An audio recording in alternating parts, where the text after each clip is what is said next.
The Visitors from Maida, Vale by Patrick Lau.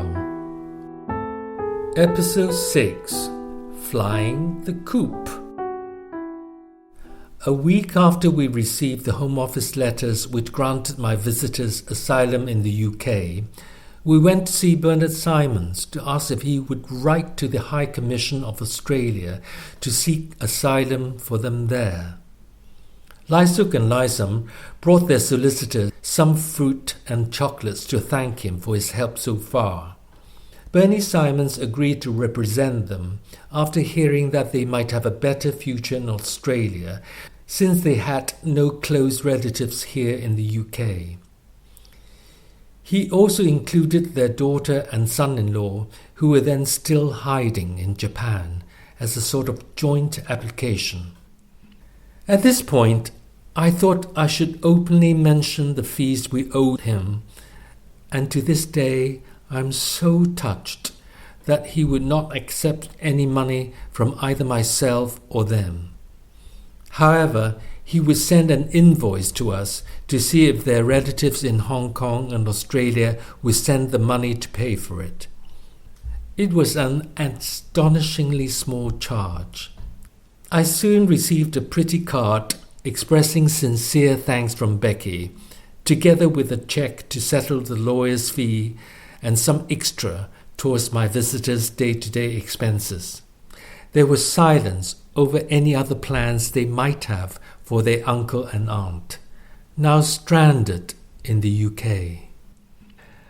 I left for India in November with my 3 months' worth of luggage for filming in tough terrains and also for my subsequent stay in Hong Kong with my parents and sister. We said goodbye at my front door, and in that moment, their sad smiling faces reminded me of my own parents waving farewell to me every time I leave Hong Kong.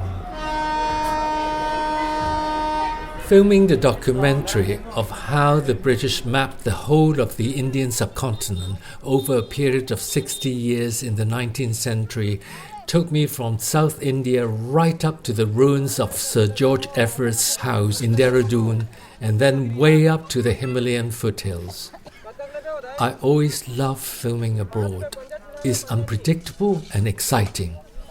The feeling of adventure binds you and the film crew and creates a special shared commitment to make the project work. It is so absorbing that you forget any troubles at home. At first, I rang my house guests every few days, then it became increasingly difficult for me to get to a phone. We also ran out of things to say to one another, especially with Lysam, as I still had difficulties understanding her spoken English over the phone. I thanked them for the Chinese medicine, as it was put to good use when I caught the classic Delhi belly. One day when I called home, Lysuk told me that Lysam is out during daytime. This was quite a surprise. Where does she go? Looking for work. I was rather puzzled as to how and where she would be looking for work. I could not but admire that lady and was rather pleased that at least one of them was getting out of the house during the day, no doubt still wearing her dark glasses in the grey winter. What about you? Are you doing the same thing? My tone of voice must have sounded more like a reprimand. That familiar sigh. Nobody would want me. I wondered whether her search for work was also because their funds were running low. I would not accept any payment of any kind from them, but we had talked about whether their relatives in Hong Kong should start thinking about contributing to their welfare. I decided that I should meet Lysuk's relatives, including their niece Becky, during my stay in Hong Kong to discuss the future. When I met up with Lysuk's two relatives in Hong Kong, I felt a sense of disquiet. Becky, whom I knew as my sister's childhood school friend, and her cousin Akun, took me to tea at the expat conclave of Stanley, which is one of the most pleasant seaside areas in Hong Kong. It is a genteel kind of a bubble of British life. Oh, gracious curved veranda with those fans. I almost see Graham Greene in a white suit and pipe. And we had cucumber sandwiches and then cream cakes, all the rest of British high tea. I think it was also the right place to talk about a very tense subject. And they are very nice to me, Becky and Akun. Very complimentary what I've done for their aunt and uncle. And after the cucumber sandwiches, they say, we'll see what happens to their Australian application. I said, but in the meantime, they're staying with me. What should we be doing? Difficult. They genuinely wanted to help their aunt and uncle to escape. But like all of us, they had no idea what to do. Absolutely none. I admit that part of the problem was my own wishy-washy kind of liberalism. I could not say to Becky and her cousin that I was going to kick their relatives out of my house on my return. I also could not lose face and make them lose theirs by getting angry about the whole situation in the genteel setting of afternoon tea at an elegant seafront cafe. How very Chinese, how very British, how very Hong Kong.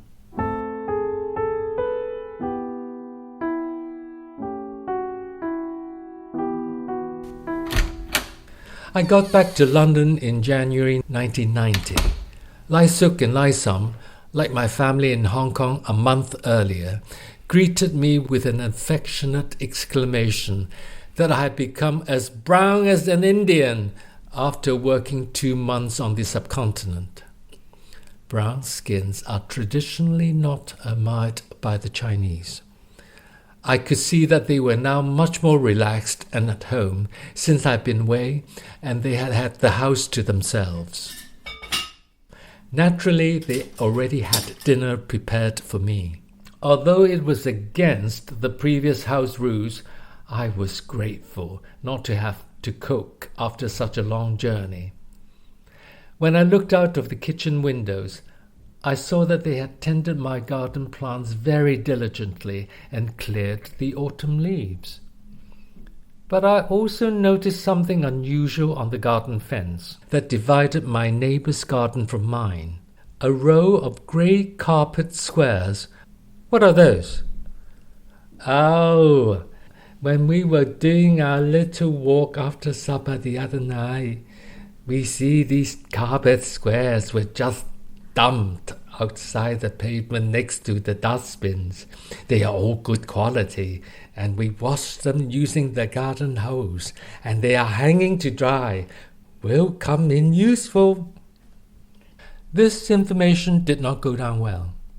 I suddenly reverted to the landlord and asked them to take them down tomorrow, as my neighbours would not be amused by these unwanted ornaments amongst their garden gnomes.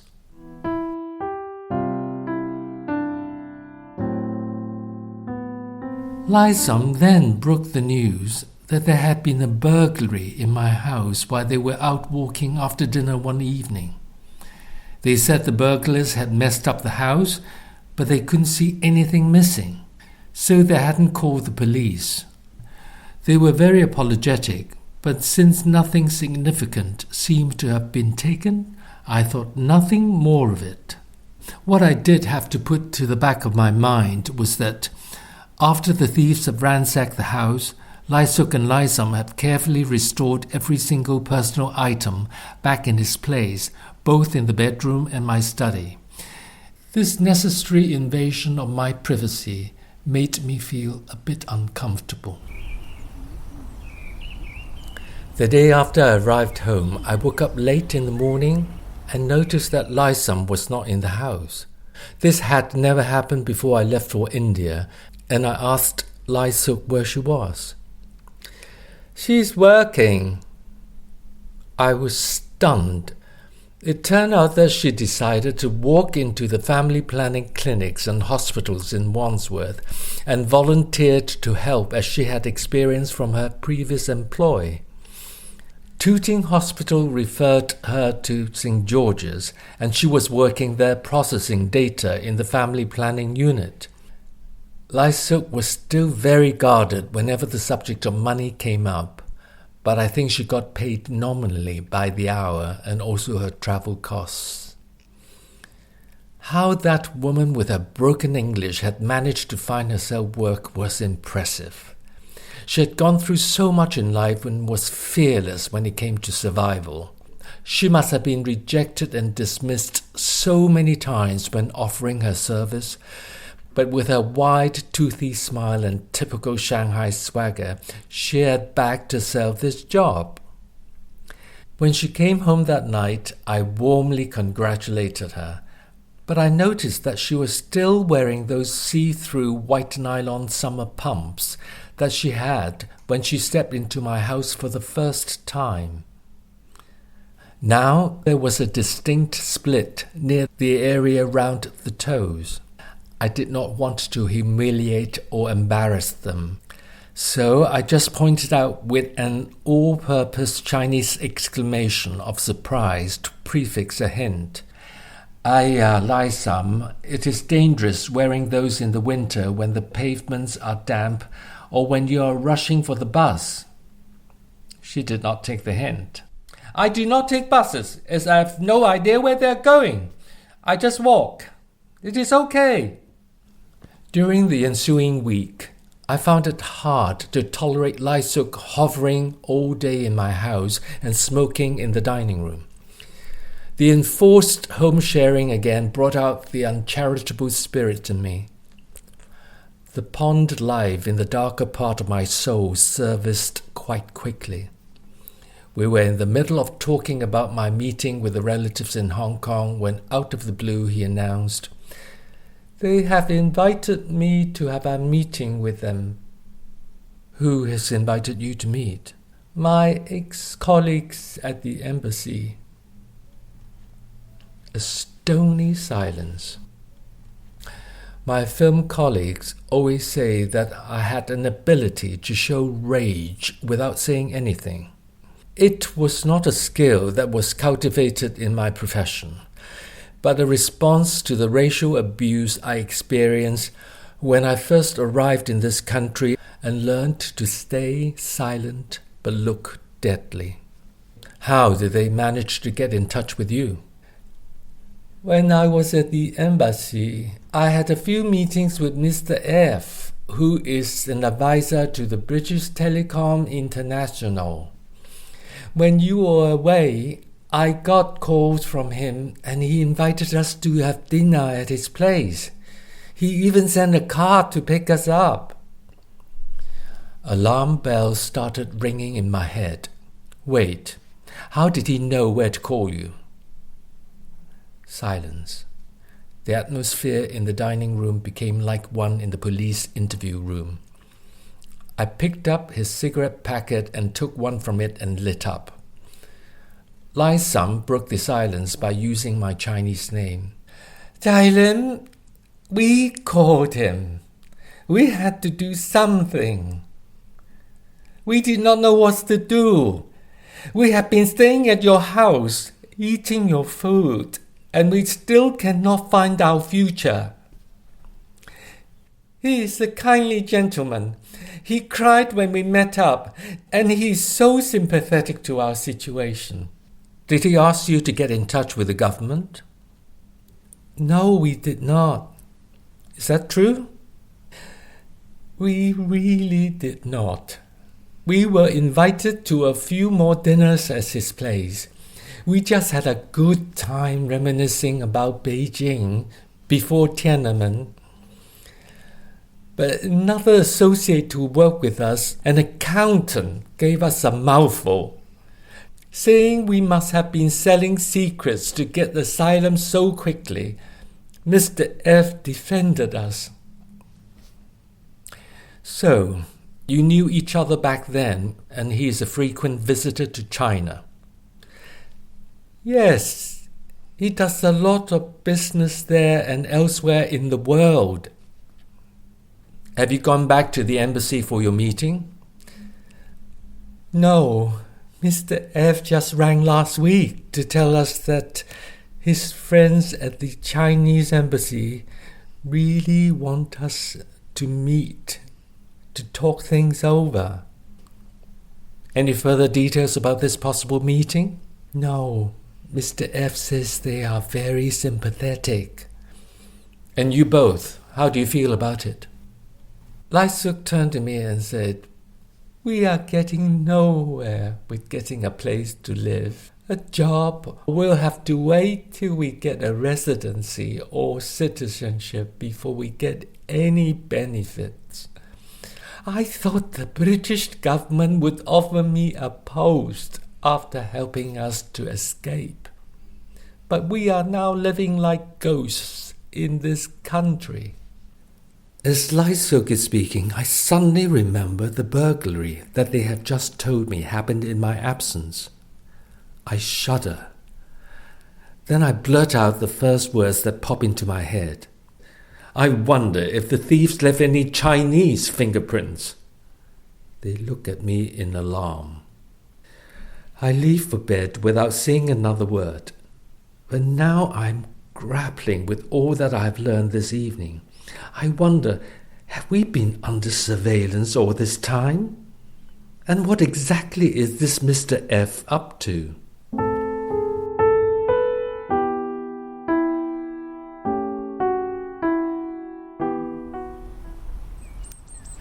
The next morning, I told them that I was surprised and shocked that they rang their friend Mr. F at BT without telling me. I did not want to control them, but after all these months of secrecy and reclusive existence, it did seem a bit odd that they would reach out to this person who obviously has such close connections with the Chinese government before the Tiananmen massacre and continue to do trade with them afterwards. I also told them that they should not go for that meeting with the Chinese officials. The Chinese government under Chairman Deng was still trying to deal with the repercussions of Tiananmen, and I was very suspicious as to why they might want to repatriate 2 dissidents who would no doubt be treated as traitors. History has shown that the Communist Party does not forgive easily. I also found myself saying that I did not want to be associated with 2 dissidents who are now negotiating terms for their return with that regime. I expressed concern that through their actions and those of the BT man, my details have been exposed, and I would now be under scrutiny by the Chinese government. I was not fearful, just annoyed. The weeks that followed were strained for all of us. When they went out for their walks in the dark, I often wondered whether they were being picked up by a car to have a rendezvous with Mr. BT, but I was too polite to ask.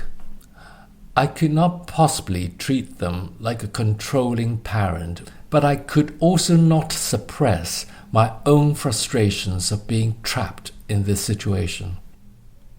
The stress they must have felt in these bleak wintry times also brought them out in rashes and swelling glands. I took them to the local GP, but then heard their offhand comments saying doctors in China are much better than those here. This grated like hell with me. I began to be paranoid about telephone calls made during my absence, and even wondered whether my telephone line had been tapped. To this day, I have no idea. To alleviate the pressure I was feeling, I decided to finally break my secrecy. On hearing about my house guests, my parents in Hong Kong were immediately worried about my involvement. Every Chinese family had terrible memories of the Chinese authorities of the past, and this fear stayed with them. My parents were bewildered as to why I would help 2 strangers. My sister began to ask Becky, her old school friend, to really do something to find a solution for her uncle and aunt. I think it gradually dawned on Becky and all the relatives that their high-flying uncle had actually very little knowledge about asylum and world politics before they made that momentous decision. Everybody who had heard our story for the first time reacted with the same sense of outrage about Tiananmen, but no one could offer any practical advice about how two refugees could start a new life in London. But about a week after I returned from India came the news that they had been waiting for. Bernard Simons rang to say that Australia had accepted their application for asylum and also told them that their daughter and son-in-law were invited immediately to apply as a family unit. "When can we go?" Lysuk quietly asked. There did not seem to be any sense of joy or wild excitement from him. I said openly that it was wonderful news, and Australia would be a great destination as they already had some relatives who settled there, and also they'll be closer to the ones in Hong Kong. With barely suppressed euphoria about regaining my own freedom and independence, I enthused about Sydney, where I had worked before. Lysuk was still downbeat and fearful about the future, but I reminded him that they would be carving out a new life as a family, which they had no chance of doing here in the UK. Everything happened very quickly after that. There was a chorus of encouragement from the relatives in Hong Kong and Australia. They urged the couple to make the move straight away so they could make their first steps in the new promised land during the warm, sunny days of an Australian summer. I doubt whether my house guests needed much encouragement to escape the cold, drizzly London winter.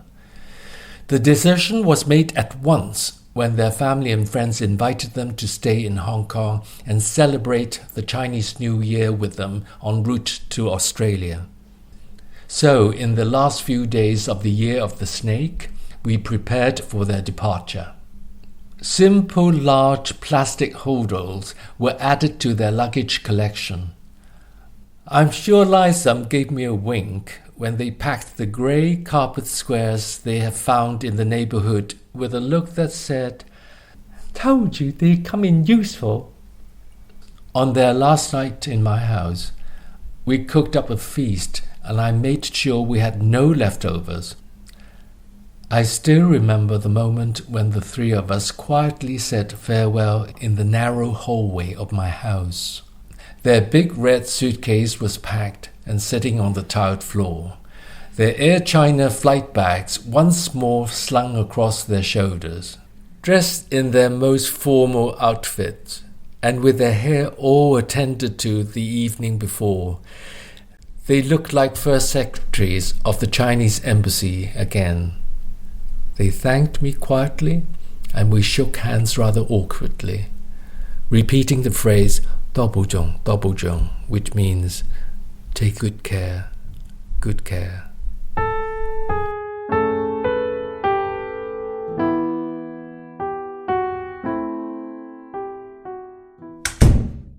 I see them off in their taxi, close the door, and find myself on my own again in the house.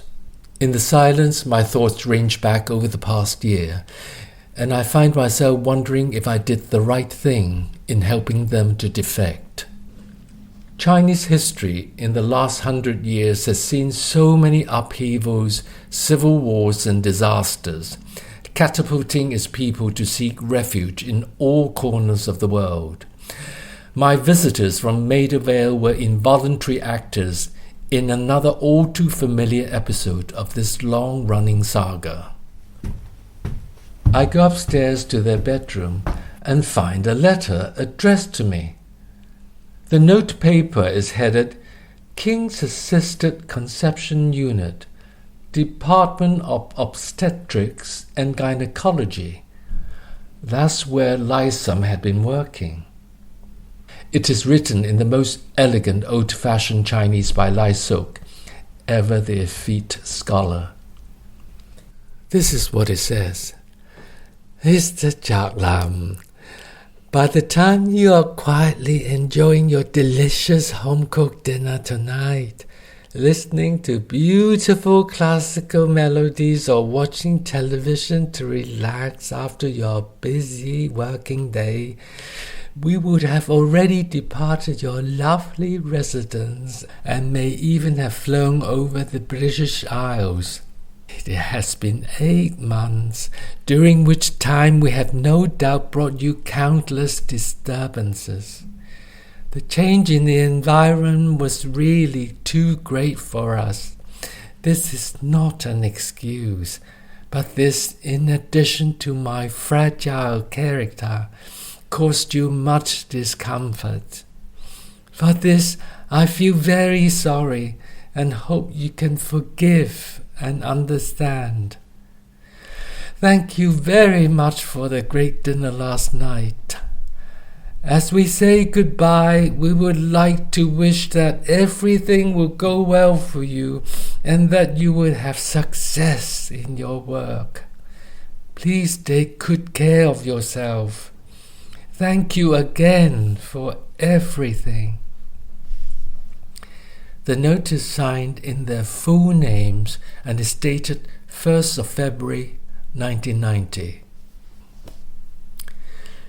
The quaint formality of their words, incongruously laid out on the headed note paper of the family planning unit, makes me chuckle.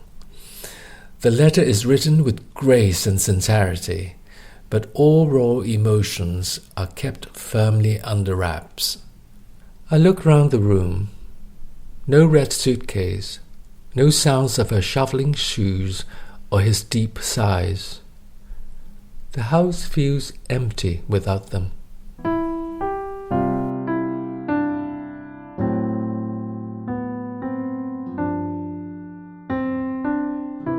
A couple of weeks later, I received my first letter from them, telling me in detail about their short stopover in Hong Kong.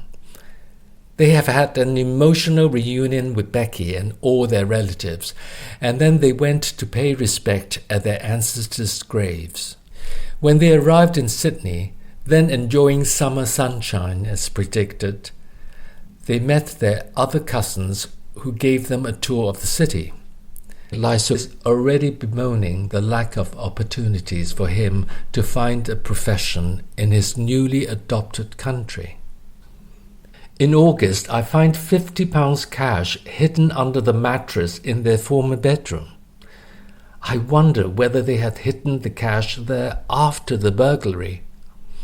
I forwarded to him.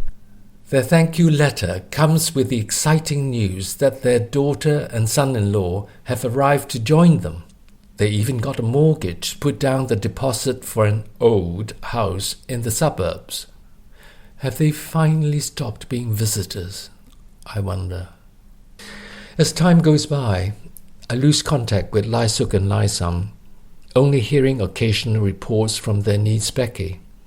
The whole episode gradually becomes a distant memory. 30 years and several house moves later, I find a box containing old discarded TV scripts while rummaging through a cupboard.